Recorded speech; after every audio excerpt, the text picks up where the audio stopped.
Hi, ladies and gentlemen. Welcome once again to Ancient Epics, the place where the greatest stories of humanity come back to life. Long before the familiar fairy tale of a sleeping princess softened into romance and innocence, there existed a far older version whispered through candlelit halls and inked onto fragile pages in southern Italy. This forgotten tale did not begin with a kiss, nor did it promise comfort. It began instead with fate spoken as law, with threads of destiny finer than silk yet sharper than steel. In the 17th century, when superstition and scholarship walked hand in hand, a Neapolitan poet named Giambattista Basile preserved a story so ancient in spirit that its roots stretched back to medieval folklore, classical myth, and the deep human fear of prophecy fulfilled. The tale was called Sun, Moon, and Talia. Within it lay a chilling truth that many later retellings tried to hide. The earliest sleeping beauty was not merely asleep, but trapped between life and death, abandoned to time itself. Her story unfolded in a world where destiny was unchallenged, where kings consulted astrologers as seriously as generals consulted maps, and where a single sliver of flax could undo an entire kingdom's hopes. This was an age when spinning rooms echoed with danger, when the stars above Naples were read like divine scripture, and when fate, once spoken, could not be unspoken. Basile's Italy was a land shaped by ancient Roman roads, volcanic soil, and centuries of inherited belief. Mount Vesuvius loomed as a reminder that nature itself slept and woke without warning. In such a landscape, the story of Talia was not fantasy alone. It was a mirror held up to the human condition, beauty bound by destiny, innocence tested by time, and life emerging from stillness in the most unexpected way. The story began, as many ancient tales did, with a king and queen whose greatest sorrow was silence where laughter should have been. Despite their wealth and power, no child blessed their halls. In desperation, the king summoned learned men, astrologers who read the heavens with careful eyes.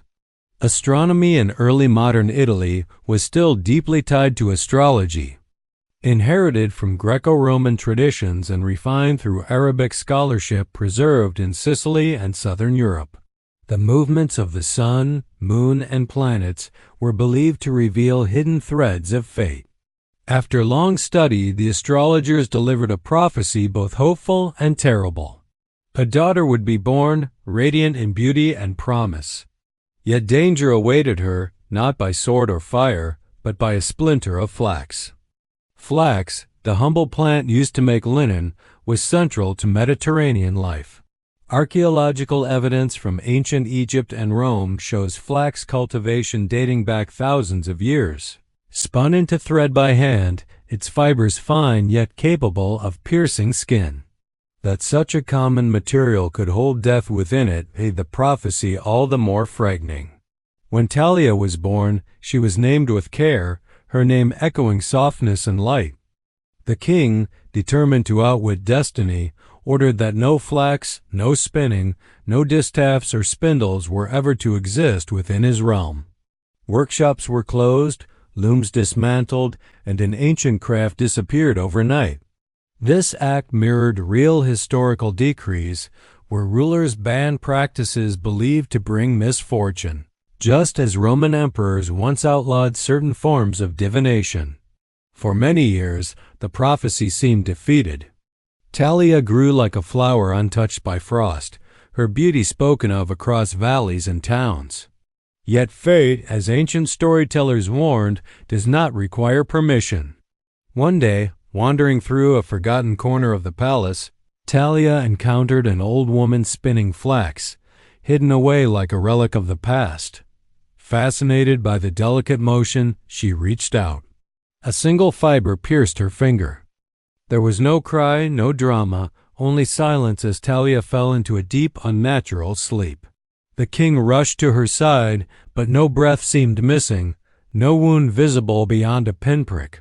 Learned physicians of the era would have recognized such a state as catalepsy, a condition described in ancient medical texts by Galen and later scholars where the body mimics death. Yet fear clouded reason. Believing his daughter lost forever, the king ordered her placed in a grand palace, surrounded by rich garments and guarded by emptiness. He sealed the doors and fled, unable to bear the sight of hope frozen in time. Years passed. Seasons turned. Ivy climbed stone walls. In the Italian countryside, abandoned villas often became part of legend, places where shepherds whispered of spirits and sleeping souls.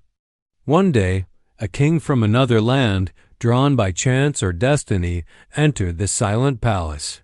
There he found Talia, unchanged by time, her beauty untouched by decay. Basile's text spoke plainly, without embellishment or comfort, reflecting a worldview where power acted without question and fate unfolded without apology. Time moved forward relentlessly. From stillness came life. Talia, still locked in enchanted sleep, became a mother.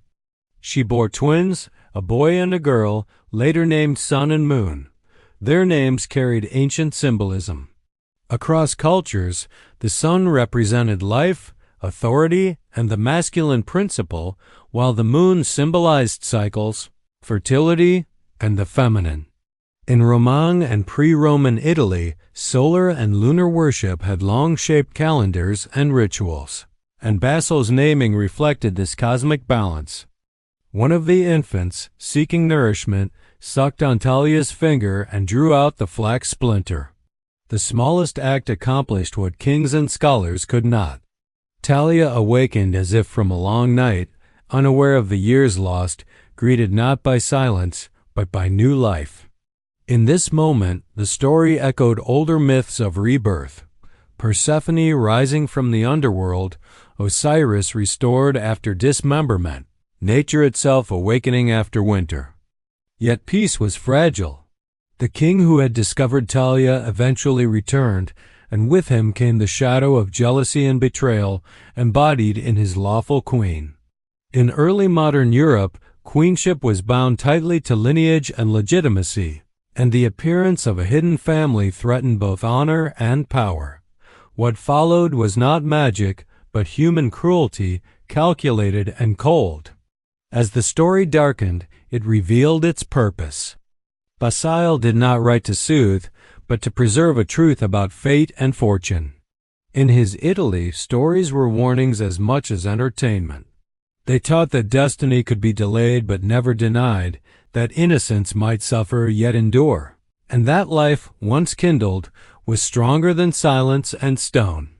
And so the ancient firelight tale of Talia continued, moving steadily toward its harsh resolution, where justice would arrive not gently, but with the weight of inevitability. The sun and moon had been born, fate had turned, and the sleeping world would never be the same again. The return of the king marked a turning of the hidden wheel of destiny. He found Talia awake, alive, and surrounded by the quiet miracle of her children. Time, which had once stolen years from her life, now seemed to have bestowed upon her a strange wisdom, as if sleep itself had taught her patience. The king, astonished by what he beheld, felt his heart bound to her and to the twins born of sun and moon.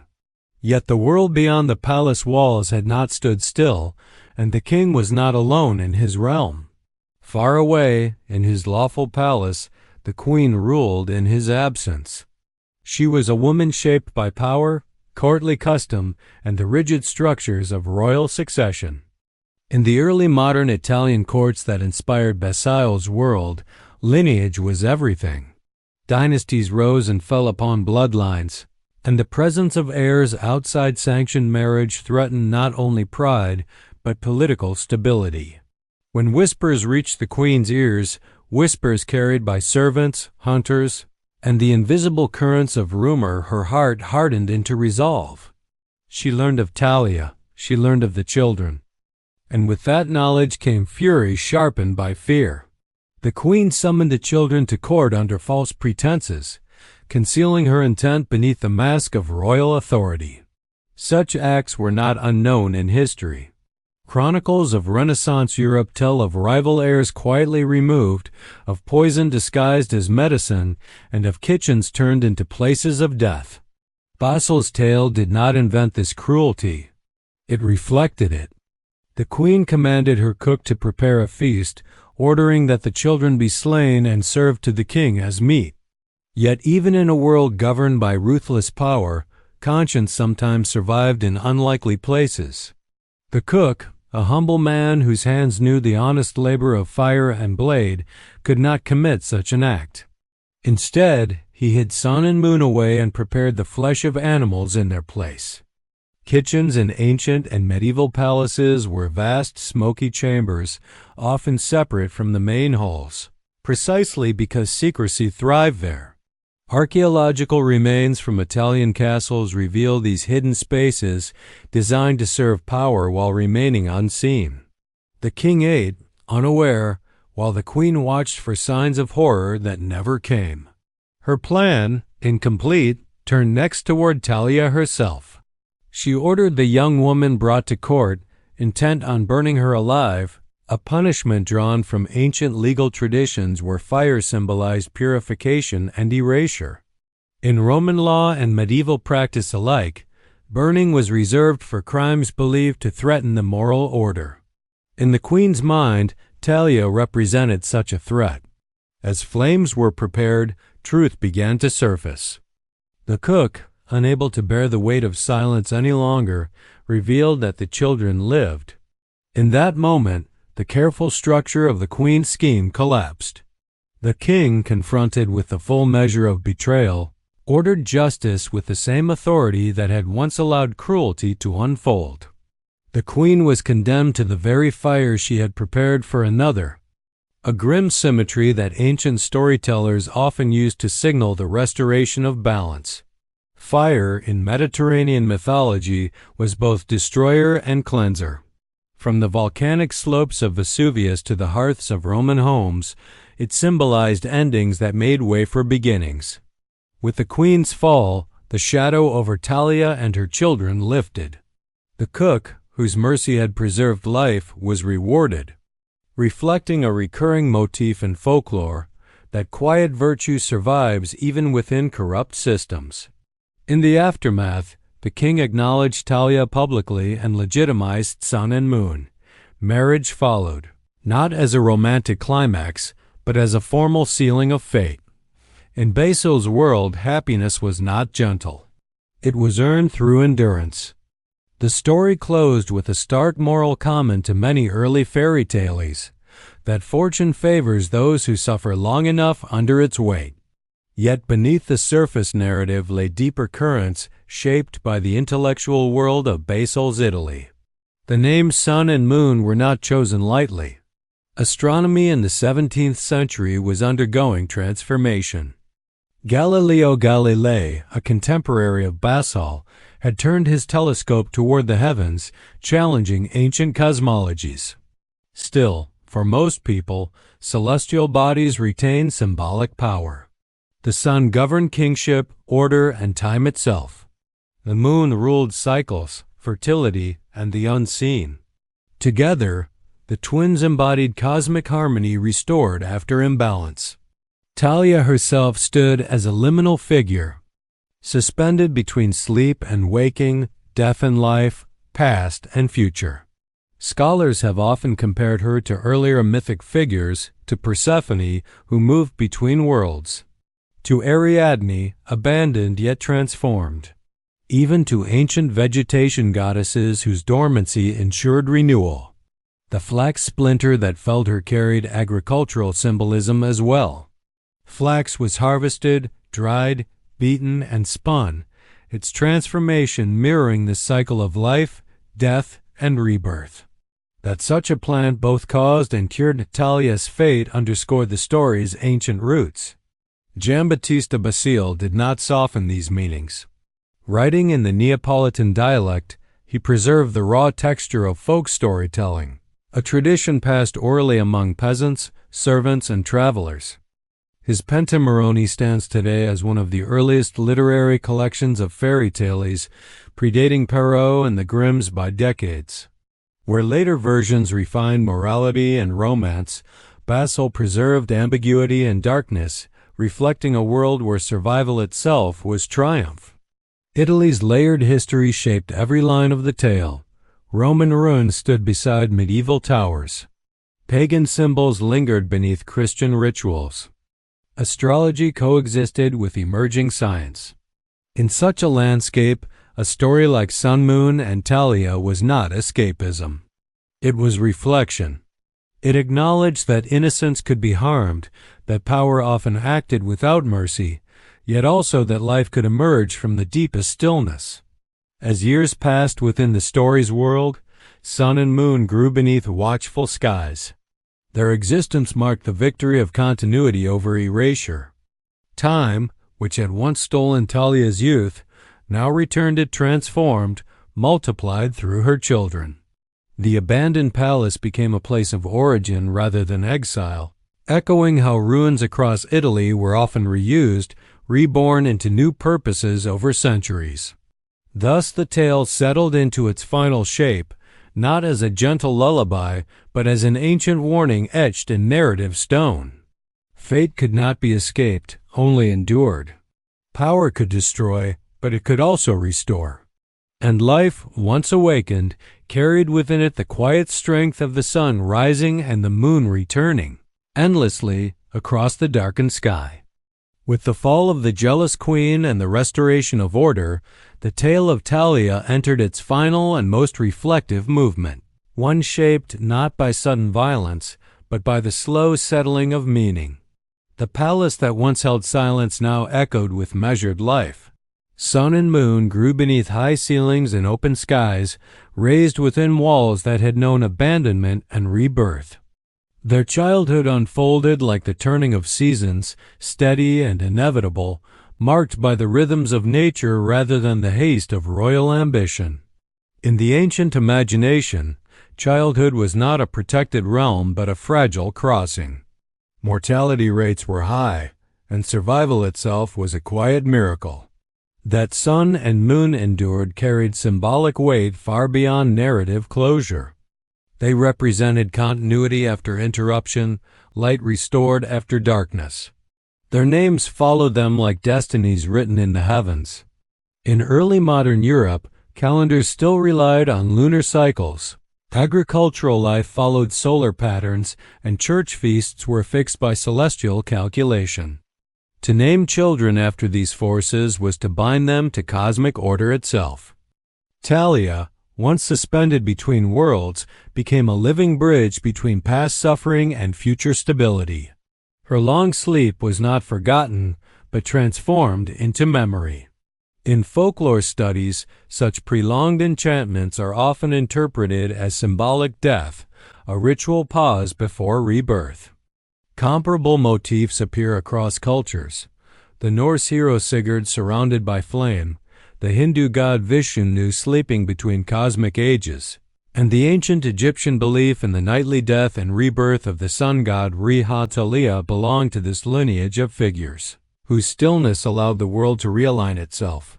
The king's marriage to Talia sealed more than a union of individuals.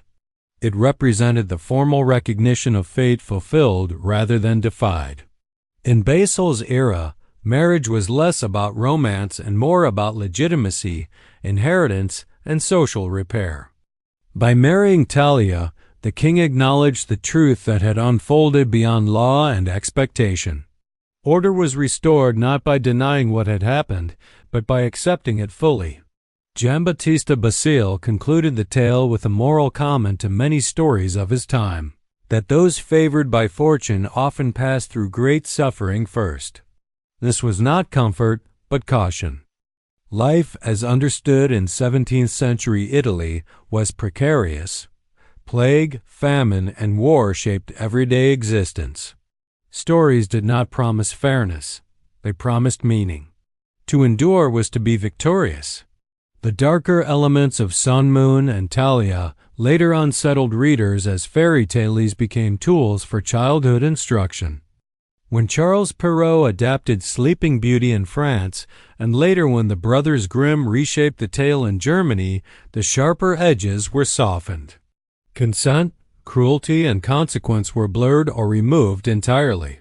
Yet Basile's version remained, preserved like a fossil imprint, revealing the original form beneath later refinement. Literary scholars have long noted that Basile's work stands at the crossroads between oral tradition and written literature. His stories carried the cadence of spoken language, shaped by centuries of retelling around hearths and village squares.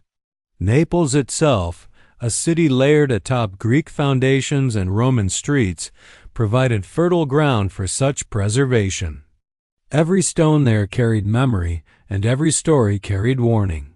The flax splinter that set the story in motion retained its quiet symbolism even at the end. Flax, used to weave linen for burial shrouds and royal garments alike, represented both beginnings and endings. Archaeological finds from ancient Italy and Egypt confirm its central role in daily life. That such a humble material governed Talia's fate reflected a worldview where danger did not always arrive with thunder, but often with the smallest, most ordinary things. The abandoned palace where Talia slept also lingered as an image of suspended time. Across Europe, deserted villas and ruined estates were common sights, remnants of wars, shifting trade routes, or natural disaster. These places inspired legends precisely because they stood outside ordinary time. Basile's audience would have recognized such a setting not as fantasy, but as familiar terrain infused with unease. In the end, sun, moon, and Talia offered no simple justice. Innocence suffered, power abused, yet life endured. The children survived not through prophecy or protection, but through chance, mercy, and the smallest acts of compassion. The cook's decision to spare them echoed a recurring folk belief that moral clarity often resides far from thrones. This belief resonated strongly in a society where rulers were distant and survival depended on communal bonds. As the tale settled into silence, it left behind not comfort, but resonance. It reminded its listeners that fate speaks softly before it strikes loudly, that time can steal and return in equal measure, and that life may awaken long after hope appears lost. The sun still rose, the moon still returned. And Talia, once forgotten behind sealed doors, stood at the center of a restored world shaped by endurance rather than escape. Thus the ancient story closed, not with enchantment broken by love, but with destiny completed through time. Its power lay in its honesty, its refusal to hide darkness, and its quiet affirmation that even from stillness, life finds a way forward. If these ancient voices touched your heart today, please consider subscribing to Ancient Epics and ringing the bell so you never miss the next forgotten tale. Thanks for watching.